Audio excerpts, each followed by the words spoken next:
Hello folks. I know I told you the Nitro Helis are next, and they actually have been flown, but this HobbyKing Paramotor came today, so that took precedent. So here I'm showing it to you in case you were curious like I was. If you're one of the people who follows my channel, thanks so kindly. So you know I fly everything from planes, jets, helicopters, drones, rockets, and some wild things like my UFOs.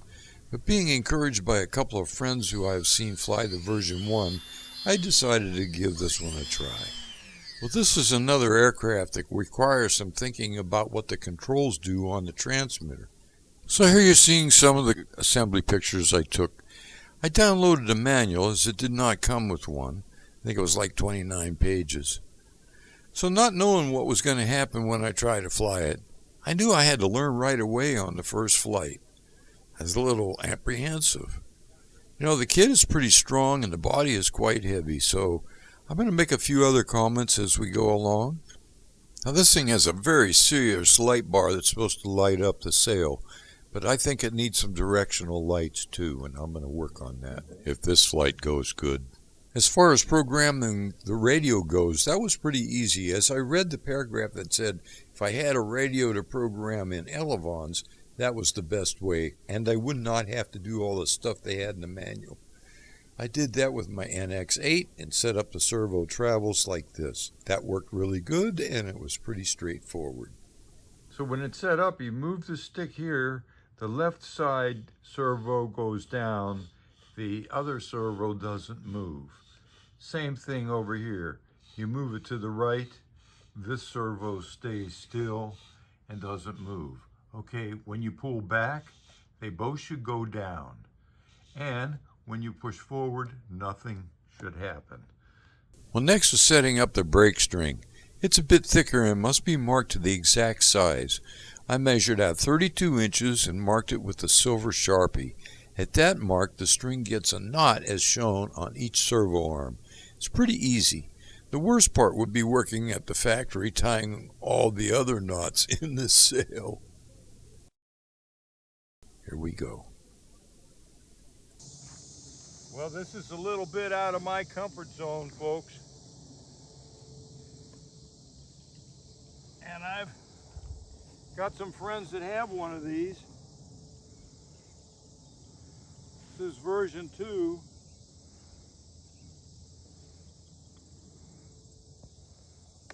This is the maiden flight or attempt.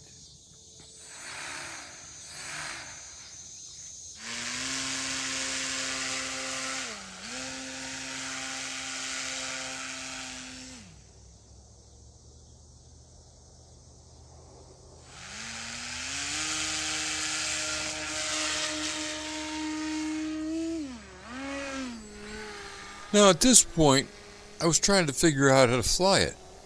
Left and right puts drag on the wingtips so it turns in that direction. The throttle makes it go up and down, and pulling back on the elevator stick is the brake. I actually found myself wanting to pull back a little out of habit when making turns in airplanes, but once I got it figured out, it became quite enjoyable. I could fly at least 45 minutes at this speed with this Turnigy 5K 11.1 LiPo battery.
Well, I gotta say, I like it more than I thought I would. It's pretty relaxing.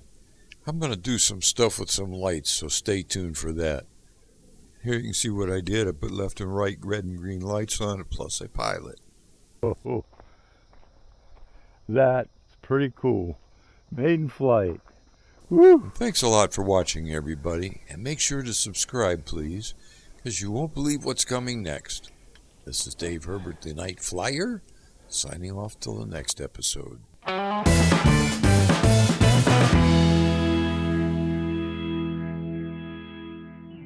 What's next?